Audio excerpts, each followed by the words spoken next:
on, thing. I should have just kept counting. I was right all along. I knew this software to begin with. Welcome back, ladies and gentlemen, to Get the Mic, episode 19. The Tenkaichi tournament begins. I'm your host on the left, Owl. I'm your host on the right, Brok. And you guys should know what we're up to at this point. Dissecting the mythological nature behind fictional works. In this episode, we're going to be talking about the Tenkaichi tournament and how the boys, Goku and Krillin, were able to achieve what they achieved in their training. And I think I have the wrong slide up to start off. That was just our thumbnail slide. So here, the episode starts off with the ringing of the bell. Mm-hmm. And I think you had the first part. You put most of these in, right? Yeah. Yeah. I like the cold open of this episode.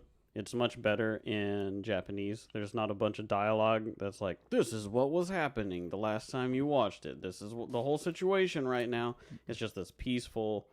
It's like showing the landscape. Yeah, the boys where found they're Master out there. Roshi and went to train with him, and they've been doing this, and this. It's like it's just peaceful shows nature, yeah. And then the ringing of the bell, and then the name of the episode, which is the Tenkaichi tournament, begins. So the ringing of the bell, I know that it is significant in Eastern mythology, but I don't have a concrete analysis of it, except for that it seems to, it turns up like across a lot of media that I gravitate towards, like even Bloodborne, right, with the ringing of hunter bells and the way that you navigate with that. But I think that the ringing of the bell here is, how do I say, it is a signifier of... Would you say that ringing a bell is participating in a holy medium? Yeah, there's an element of sound, like pure sound, like the purity of sound, the expression of a pure tone through a bell. It's like right? a pure spirit, you could say. Right. Mm-hmm. And bells traditionally have been used to signify time for communities, and that's what it does here, right? It is ringing for the dawn. Mm-hmm. But it's also ringing for now, sort of a more conceptual dawn for the characters, too. And the tournament. Mm-hmm. It's the dawn of that chapter. We've passed the training. Now we're on to the hierarchy that is what the training is for, let's say. And yeah, it's pretty peaceful, I would say, in the beginning, because they're on this island that I don't think we do see it again in the King Piccolo saga, but we don't see it at all in Z. No. And so we do see what the boys have been up to. They've been swimming faster than sharks and plowing acres and acres of land. Casually, by hand. Now, how can they do that? Why is it so fantastical on their feet? Well, this is to show that they've mastered this domain, that they are proficient in operating within the Turtle Hermit way, at least insofar as it relates to themselves and the direct society that it improves or that it helps. Yeah, they're increasingly becoming aligned, right? And I think something Dr. Peterson said was that we don't know what happens when individuals become in perfect alignment, right? Mm-hmm. And so they become more aligned, and as people become more aligned to that Taoist way, they seem more and more superhuman, which is exactly what I was trying to get at. Like, let's take some geniuses like Leonardo da Vinci, for example, seemed superhuman for his time. Oh, yeah. And you know, in the image on the right, you can see that they're wearing the shells as they're... Part of the reason that they're able to be so proficient at it is that they've accepted the weight of the turtle shell in doing it, and so are embodying the spirit of the action of doing what they're doing. And so now it's casual for them. We see as a result of that, their appetites are so gigantic that whenever they go for lunch, it shocks Roshi that's and what this Launch. is. Yeah. Right, and it's because they have found an orientation that is both personally satisfying, spiritually enriching, right? Mm-hmm. And it gives back to the community. There's nothing bad at all that is happening with what the boys are up to. And so even though it's shocking, like it's something that they accept. And it becomes a recurring thing we're going to see kind of at the end of this kind of ties into what we're talking about nicely. Mm-hmm. I like that. I mean, it doesn't make sense within the framework of like we're just dropping in after they've been at this routine for a long time that Roshi and Launch would still be surprised at their appetite. But I think that this is to signify that the amount of nourishment that is required for them to continue to nourish society the way that they are has reached the level that they're sort of transcending the space that they're in, right? They're eating so much that it's surprising. Well, if you're a superhuman, you need a super diet, right? Mm-hmm. Yeah. And so this is, I would just say that their surprise is also kind of tied into that ringing of the bell of like saying, okay, now we're transitioning into a state where they're bigger than this, right? Yeah, almost like an awakening. Mm-hmm. Sure.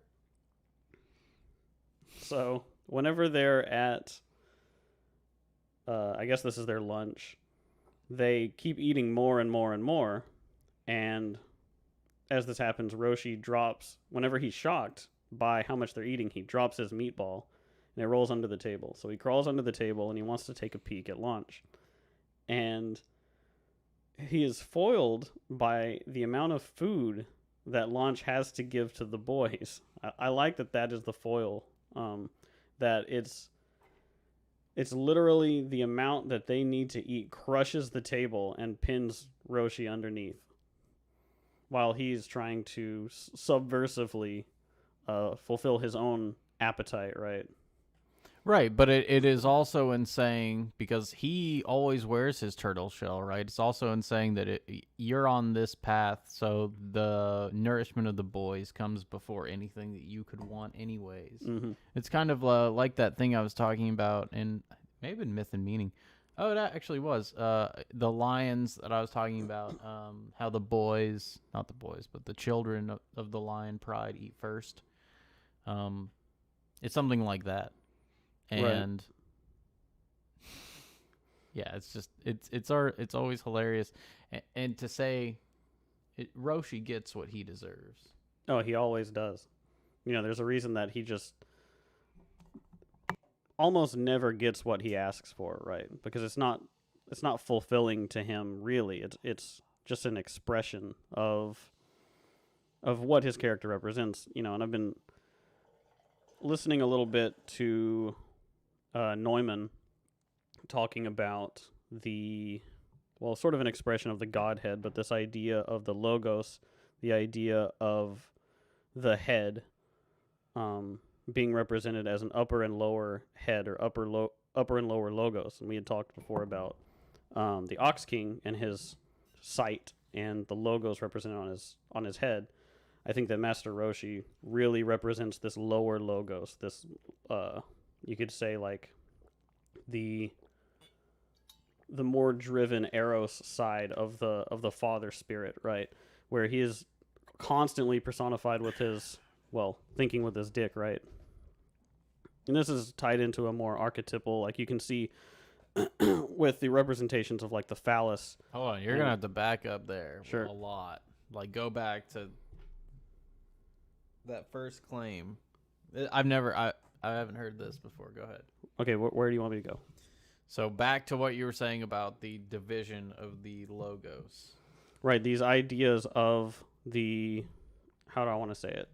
Because I'm just coming off the top of my head talking about this, but there's essentially the expression of masculine productivity in mythology as the phallus. Okay, so I'll say that first. So you know of the idea of it, right? You can see it with like Egyptian mythology with the removal of the phallus from is it Osiris? And using it for its productive nature, right? Well, and it representing the creative energy of the masculine in different ways. Okay.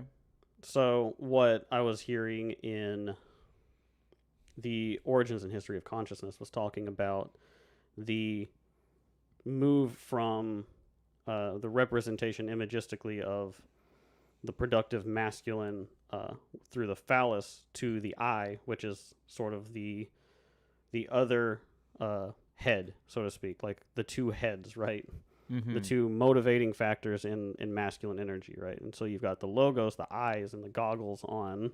I just wouldn't The call Ox a King. phallus a low. I wouldn't call it a low logos. I see where you're getting at now. Yeah, I mean, logos is a really low resolution version of what I'm trying to say, but it's I wouldn't say I wouldn't say it's- this is logos embodied at all. no, but it is an aspect of the archetypal father archetype.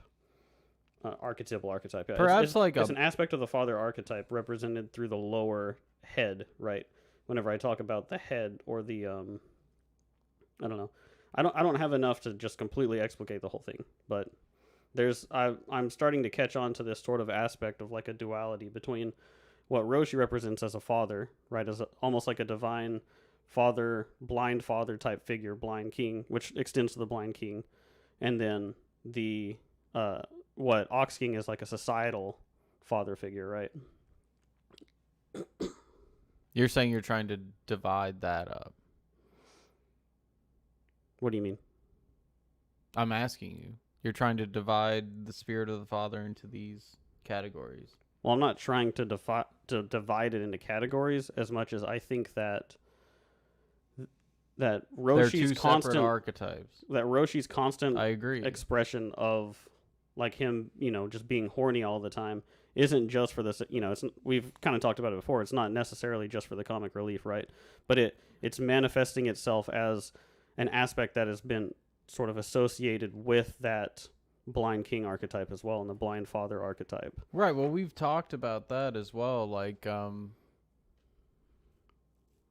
Roshi's flaw. I think we've gone into that, right? Not super deeply, but yeah, I mean, we've mentioned it but I hadn't thought as much about it, and I'm starting to finally get into that, just with reading, doing my catching up on. I mean, reading, we've talked about too how it is necessitated by Roshi's backstory. We'll see later, and how he's actively decided to cut out the female duality in his life to become the spiritual father, and that's why it's necessarily his weakness that women are, right?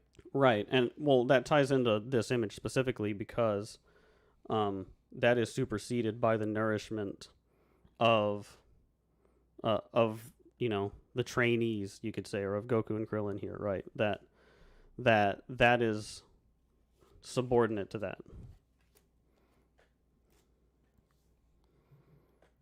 Yeah, but it's subordinate to everything. He always gets his comeuppance. Let's right. say. But yeah, I just wanted to reference that to show that this you, is an imagistic, like literally showing him pinned underneath it. But what we're doing with this discussion, we're trying to get to the truth of why Roshi has that vice, right? Yeah. And that I think that's really what it is it is that part of the blind king that, but it's not creative here. This spirit is not creative in the same way that and it's not even a spirit that Osiris, because Osiris is already dead, right? It's his disembodied phallus that impregnates Isis and allows her to give birth to Horus. Right. It's just and then you kept going, and I was like, oh, man. We can just move on. We'll just move on. I mean, do you want to expound more? No, I can't expound that much. I wanted to bring it up because I thought, okay. like more about, let's say, Egyptian mythology. Right, but okay. I can't expand too much because I haven't read a whole lot. So I'm just bringing it up. Okay. Interesting. I think we'll delve more into this as we get further along, and especially as Roshi's character becomes more center stage, let's say. Mm-hmm. But for now, the boys have an update on their progress. And what do they do for it? They move that boulder. I like how you got both of these. The boulder that Roshi said, when you move this, I'll teach you real martial arts. Right, so they're like, we've become able to move this boulder, which Roshi is completely shocked by. He didn't think that they were going to be able to move this boulder, right? And that's sort of the spirit of what they're embodying, because we don't know if you're truly aligned, if you could move mountains, right? Mm-hmm. Which is metaphorical, of course, but right. And so they're able to move it. And I think you do have a picture of Roshi here. Yeah, his eyes become open to the potential that Goku and Krillin actually have. And that's what this eye-opening thing is. Like, of course, he's shocked that they moved it, but it's also symbolically awakening Roshi to that idea. And the very fact that this may be the moment where he decides to join the tournament. Yeah, I think that that's a pretty good assumption, because this is the point where he realizes that they are so aligned that if they put their minds to it, they could just ascend the hierarchy of hierarchies, right? That they could put themselves into that tournament, and by forthrightly attending the tournament could potentially put themselves at the top of that ranking. And so he's like, well, there always has to be a boulder they can't move. Right, and necessity demands that it's going to be him at this point. So this may be that moment. I mean, obviously, I'm not saying for certain because this is a fictional character, but yeah, they're able to move it, and so he needs to reiterate this point. Right. I think Krillin says something about whether or not they might be able to win the tournament or something, and because they're so strong. And Roshi, of course, is like, the martial arts are not about winning; they're to keep you from losing to yourselves, which I think is, I mean, that's the Taoist philosophy coming out in this, right? Well, also, I think it's this is only in the Japanese. I don't know what he says in the dub. I forgot. It's similar. Right, but it is that they're not about winning, it's about bettering yourself. It's something like that instead of losing to yourselves. I like the way that it's worded here, though, because it's really about staying on the path so as not to lose to the negative aspects inherent in yourself, right? Well, also think about all the times that, let's say, a common phenomenon when people are competing, most often they say it's themselves that make the errors that cause them to lose. Mm-hmm. Mostly. Sometimes they'll say the other team was like really good or the other competitor was really strong, whatever. Yeah, I mean the classic, the other team really wanted it, the other guy really wanted it a lot. I mean, that's a common one, but someone who's really paying attention. But right, even the other team wanted it a lot, right? That whole not wanting Yeah, what you're saying is I didn't want it enough, right? Exactly. And so that is an introspective thing, and I think that's what happens when you forthrightly participate in a hierarchy, is that you are accepting that you are your own worst enemy and that you are full of potential. So might as well give it all you got. Mm-hmm.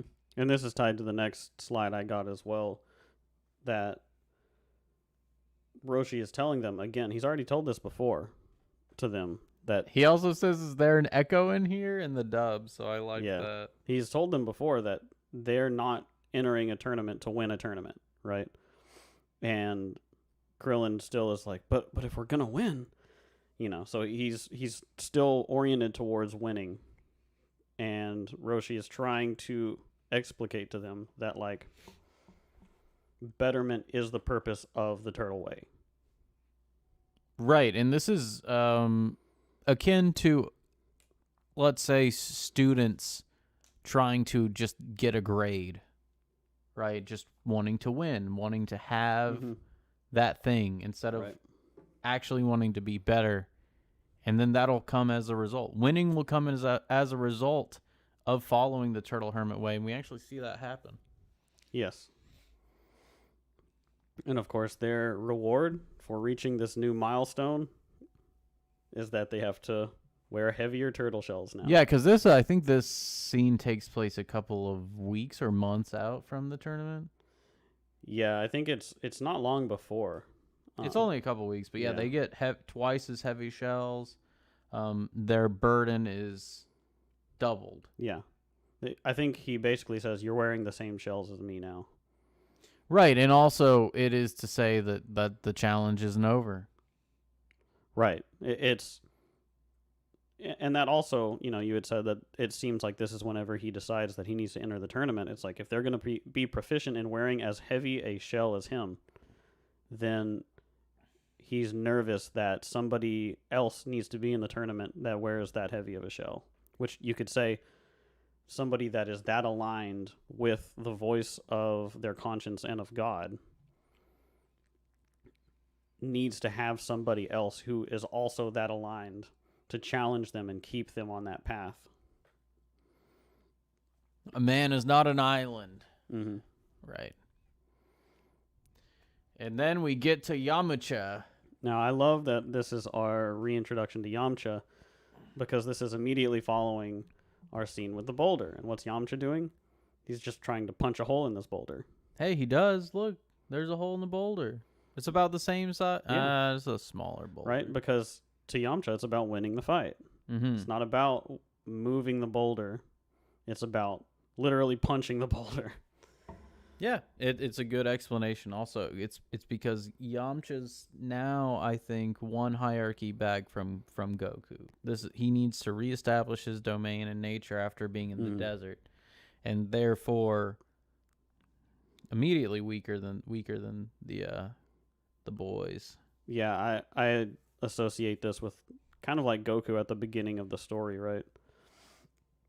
Where he just crushes the rock. Yeah. Yeah. Where he is he's in the state of being at the top of that hierarchy, which is within self-sufficiency within your nature, right? And so Yamcha's like, well, I can't do that in the desert. I need to take care of myself in that more holistic way, right? And so we had to have Yamcha start from the ground up, go and do what Goku had done that made him better than Yamcha inherently, right? And that's what he does, which is good for Yamcha. Made a good decision for now. Yeah, it's more character progression. Nope, no character growth. No arcs. Everyone's the same. And I just got a shot of him here looking up at the moon as he's do you think it's significant that he's training at night for this tournament? Because he's doing it for the express purpose of entering the tournament, he says, right? Well, and that's the other thing. Like, he's going into nature. He's going into chaos to train instead of adopting an orderly routine or anything like that. But again, it's because he has to reestablish his dominance in this hierarchy before he can even adopt an orderly. Right. It's in the hierarchy of hierarchies. This has to come first. And also thinking about Uzeru, right? Like, he's seen Goku transform into the Great Ape. And so I imagine his character here out in nature, he's really trying to embody Goku, and he's looking up at the moon, he's trying to find that center of strength that makes Goku so powerful.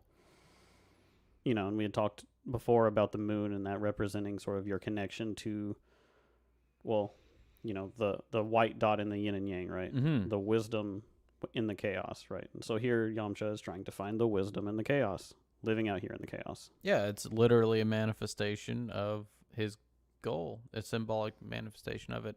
And so then he decides to return to the city, and here's angry Bluma again.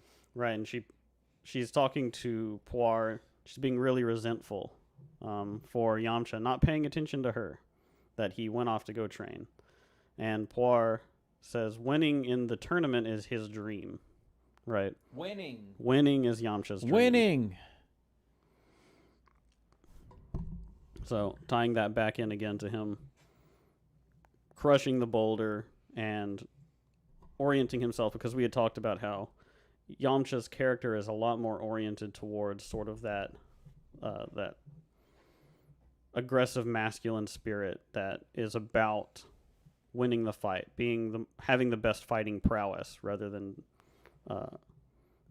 you can see how it is with Goku and Krillin. Even though they express it as being young, they want to win fights. It's not really about winning, right? And so Yamcha's character and his Wolfang fist and everything about that is just like, I need to be the strongest. I need to be winning the fights at the top of the hierarchy. It's very single-minded in that way. Well, here's an idea then. If it and I do agree with the single-mindedness. The idea of aiming at something single-mindedly. Mm-hmm. The issue is not that Yamcha's aiming at. It's not the issue that Yamcha's aim is so narrow. It's that he's aiming at the wrong thing. Right. You can narrow your aim. That can be very good, actually. People should narrow their aims, because if they have too broad of aims, like, let's say, rebuilding a library, something like that. I mean, I have a poster on my wall instructing me to aim single-mindedly at who I could be, right? So I definitely agree that there's a real value in being able to focus, to narrow that vision towards something. I mean, otherwise, Yamcha wouldn't be able to do what he's doing right now, which is progressing himself as a character. Right, and so Bluma's upset about that because it takes away from her. Of course. Just more anger, and that is it, right? Bettering himself is more important to him than me. Yikes. And, well, in the next slide, we see exactly the headspace that Bulma is in, because Oolong is back with her and saying exactly what? You want me to go on to the next one? Yeah. Oh, okay. Unless you have something else you want to say about No. Bulma just being mad, but she's being very resentful, right? And then here's Oolong in his communist regalia again. Weird. Coming up again. Why might that be? Well, this is an expression of Bulma, right? This is her attitude, that she deserves Yamcha's time, that she deserves him giving her attention, and really can't see beyond that. And so, of course, then the masculine expression, or like what you could say, like the sort of animus projection here, is just a gloomy, Yamcha's out right now lying dead in the field, rest his soul. It's like, it's pretty great. I just love looking at it through the lens of understanding how tied to Bulma Oolong really is. Yeah. So whenever he shows up, like randomly wearing his communist regalia, it's like, oh, well, here's Bulma being entitled to someone else. And it's almost Bluma's kind of regressed a little bit. Mm-hmm. Well, she's just here in society, right? Yeah. Back living in the boons of society, taking them for granted, all that. Mm-hmm. Speaking of taking them for granted, she doesn't even check when she drops an orange. She's just like, I'm going to run out into the street because no one's going to hit me. Self-centered. Yeah. That she walks out in front of a truck and almost gets isekai'd. What? Isekai'd. Hit by a truck. Oh, anime memes. Ah. This is the cliffhanger of the episode, right? It's like, of all the cliffhangers in Dragon Ball, this one's hilarious to me because it's like, wait, am I watching Dragon Ball right now? That like Bulma steps off a curb and almost gets hit by a truck. But I mean, how is she saved? And of course, it's significant to say. That was the cliffhanger, and so yeah, she sees the truck, but she's saved. All her stuff is destroyed, and there's the orange. But then you can see in the background the silhouette of our savior, who we were just talking about, and how she was upset. The only reason he was able to save her here is because of what he was doing. Immediately as she was complaining about it, she's proven wrong. But we'll see. Doesn't appreciate it. Does she wise up? Probably not. Is that all I have? Oh, yeah, I think that's all I have there. Basically, they decide to go to the tournament. Yamcha gets a haircut. We'll see it later. She complains that his hair's not in style. I don't think we see that yet, but whenever they meet up, Yamcha's got short hair. So she sort of rejects the way that he returns to her, even though he returns to her as literally saving her from herself. Yeah, and she's upset about it, but whatever. Poirot's happy to see him, though. Of course. Meanwhile, the boys are able to take off their shells because now it is time for the tournament.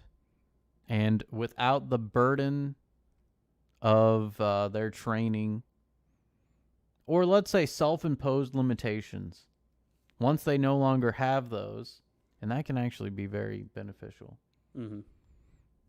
they find that they're stronger than they thought.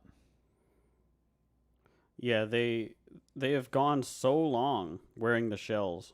They've strengthened their bodies so that if they, I kind of want to tie it into what the shells represent. It's sort of like if they let loose, they don't know their own strength now. If they unburden themselves from holding themselves back. Yeah, self-imposed limitations. Mm-hmm. And specifically, and I don't mean just physically, just like right. You sort of give yourself a pass to act in a way that you think is going to be good because, let's say, you trust your judgment rather than questioning yourself and constantly being in a state of recentering yourself, right? Well, also the rigidity of the training schedule, right? Because that is a self-imposed limitation. You are following this thing to the letter. You're narrowing your time down to each activity each day, repetitive over and over. Mm-hmm. Removing that limitation, right? Then after so long, you've built up that level of strength. Right. It's in a way saying like, who knows how productive you would be if you would just focus yourself on trying to be as productive as you could be on a routine, right? Mm-hmm.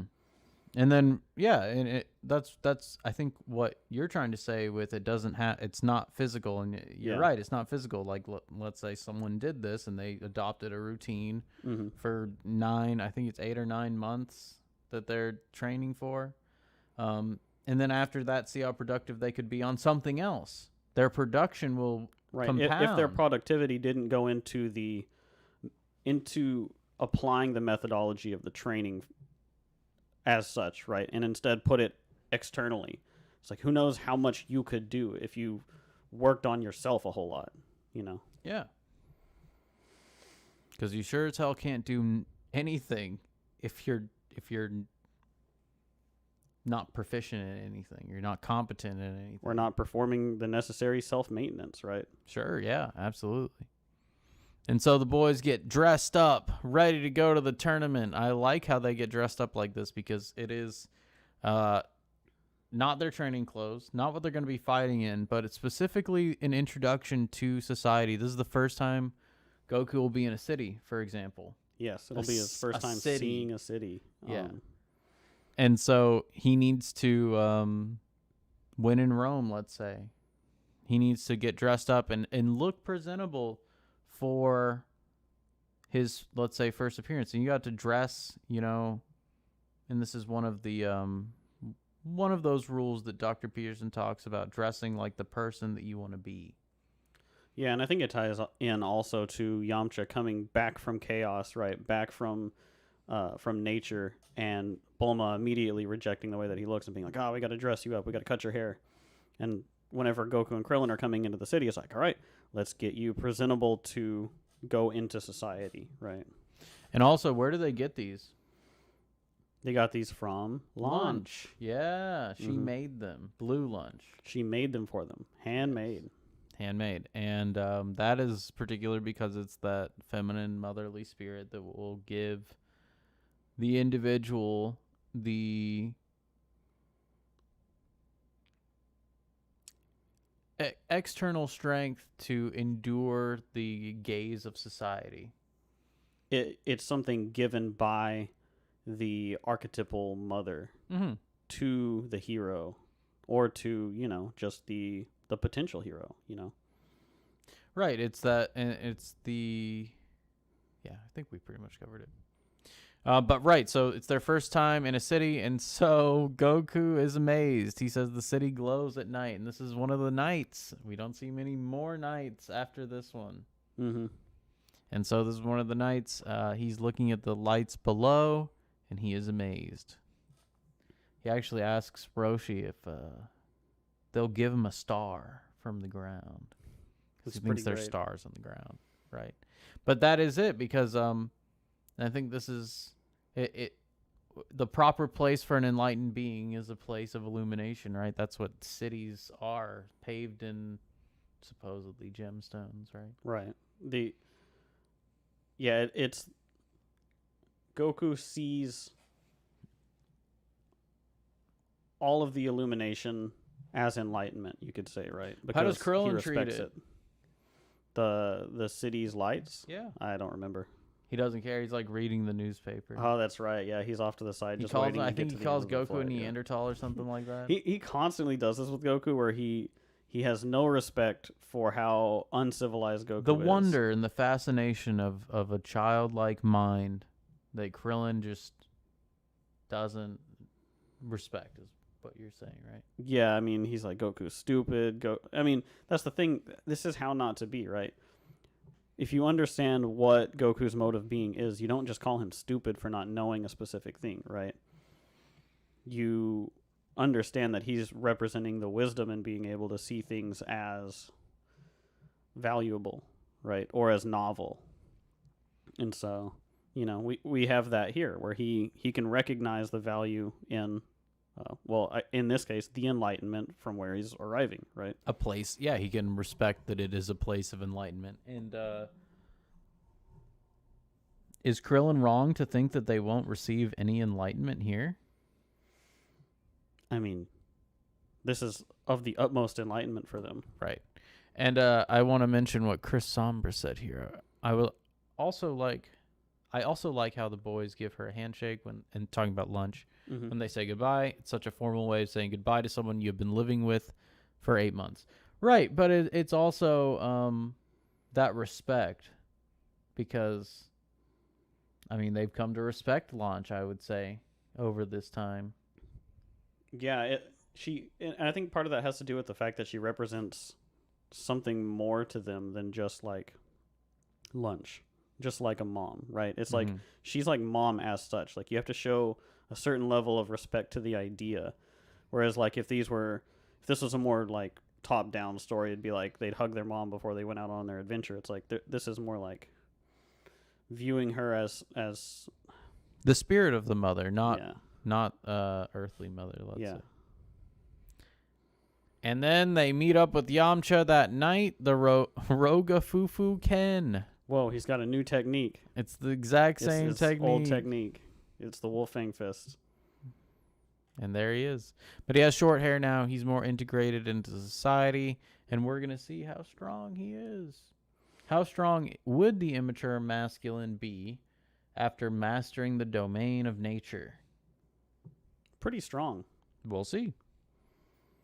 I think that's going to bring us. What else we got? We do. We definitely have some more stuff. So, yeah, this is the first person they meet up with. Bloom was obviously there, too. Here she is, and she is amazed to see Goku in a suit.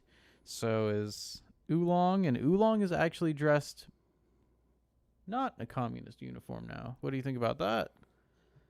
I think that Oolong can't come into society with that communist uniform on. You cannot garb yourself like that and respect something like the Tenkaichi tournament. He was in the city. Yeah, he was, but I think that I almost consider that to be a gag that he was wearing it there. I mean, he doesn't wear it consistently, and I don't even know if we're going to see it again. I mean, I would say that it's highlighting the difference in between where the Tenkaichi tournament is and the city, because the city is kind of a place of decadence, right? Cultural degeneration, possibly. And we saw even how Bluma is totally blind to her own. Yeah, that's why I kind of called it like I don't want to call it just a gag. But here, he was dressed that way as an extension of Bulma's attitude. The enlightenment here is such that even Bluma has to respect the spirit of it, right? Mm-hmm. And so, speaking of respecting the spirit, or let's say disrespecting of the spirit, Roshi comes up to Bluma and asks for some Pafu. For old time's sake. Yeah, let's get some, because Bluma decided long ago to disrespect the spirit of the masculine, which was Oolong. Mm-hmm. And she got her comeuppance for that, and this is still a recurrence and a reiteration of that point. Right. It's sort of like, it doesn't disappear easily. Yeah, even though you're in a different place, under a different scenario, and it's been a long time, the spiritual idea father of the still spiritual remembers. father still sees you. Yeah, the spiritual father remembers. Mm-hmm. And it's like a God only knows kind of thing. Yeah. And it's like, yep, here's God telling you, hey, I know what you're up to. Yeah. And then we see the boys get there. I love the one. I gotta go. Hi, Goku there. So this is the next day. They sign up for the tournament. They sleep soundly. And the next day they get their uniforms. And I'm pretty sure this is kind of towards the end, right? Yeah. Yeah, I see it. I got it. But the outfits themselves, it's a testament to Toriyama. Such minimalistic outfits that have become so symbolic, right? I think that's part of the reason why. But it is the last thing, the garb of a warrior with the turtle symbol on it, right? They don't have to wear a shell into combat, but they do wear the turtle symbol from the school in which they studied. It's a sign of reverence, right? And they're very excited to wear it. They're in no way upset that they have uniforms. No, they're excited to clothe themselves with a uniform to represent. Well, they're basically saying, like, we represent this mode of being, and we're going to take that mode of being and put it into the hierarchy. And it's like emblazoning it on yourself so that if they win, we say the turtle hermit way is the best way to be. It's also where the turtle hermit leaves them. It's kind of a parting gift. Like, this is the wisdom. Remember, it's almost like the pendant in Dark Souls. So if anyone doesn't know, the pendant in Dark Souls is a very, very powerful item. It can actually get you through the game better than any other item because it's the wisdom of your triumphs, the knowledge of your triumphs. That's what's going to continue to fuel you as you progress, and that's what this is, right? Remember where you came from, remember your training, and you'll do fine. Remember what you've already achieved, and that'll push you through. Right. Clothe yourself in it, right? Represent it to society. Represent it in your mode of being. Like the pendant, exactly. Yeah. I mean, that's similar to how people, get tattoos to represent the lessons they've learned, right? Right. It is a similar ritual. Mm-hmm. And so here, the preliminary matches do begin. Very briefly, we're gonna see. I think they draw and things like that. They draw their lots, but I don't think we see any matches yet. No, we just get set up. Yeah, we just get set up. Time to get set up and set up. And so the preliminary matches start with the gong. Another ringing of a bell-like structure, right? Mm-hmm. We kind of began the episode with that. We're going to close the episode with that. Is there anything we want to say about this to wrap it up?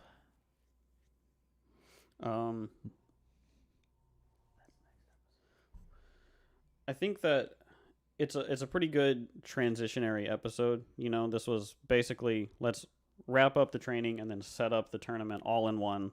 And so it's not really a training episode, and it's not really a tournament episode. It's moving from one hierarchy to the next. Yeah. Reestablishing, sort of. And definitely reestablishing, because it reestablishes Bluma's order in the spiritual hierarchy. It reestablishes Yamcha in both the societal and the natural hierarchies, and it reestablishes the boys into society too, because they've been they've been in a community, but not the society at large like this. Right. It's the next scale. Well, right? It's a tier up, right? Yeah, Everything exactly. about this episode is about stepping from one tier in the hierarchy to the next tier. We see it with Yamcha, where he's in the natural, turtle shells goes first, in, but yeah. Right, yeah.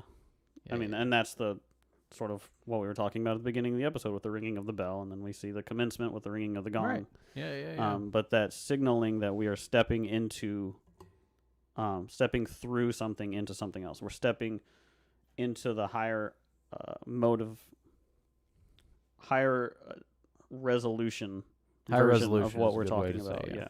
And so then in the next episode, after conquering the hierarchy of the Turtle Hermit Way, let's say, Krillin is going to be able to experience some of the old struggles he had being at the bottom of the hierarchy in his previous training, and how he measures up. And the other thing is how Krillin initially reacts despite, and I think this is a big one, how he initially reacts despite his actual strength.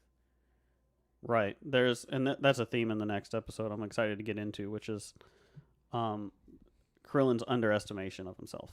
Mm-hmm. And that's it's a big part of Krillin's character is overcoming that. Mm-hmm. And this is the very, very first iteration of it. And we've seen Krillin be very insecure before. I mean, Krillin's whole introduction was very macho and like very aggressive, right? Yeah, that's the ego, right? Yeah, totally ego driven, like, yeah. And so now with his insecurities bare, he has to face them. Yeah, it's like walk the walk. Mm-hmm. Put your money where your mouth is, and now he has to find out, has he earned the ability to walk the walk? And we're going to see how the rest of them progress through the preliminaries on the next episode. But I think this is a good place to wrap up. So if you like what you heard, please subscribe, leave us a like, leave us a comment if you have any disagreements with anything we said. We'd love to discuss it. Please argue with us. Please do. But other than that, we hope you guys enjoyed what you heard, and we'll see you guys on the next episode.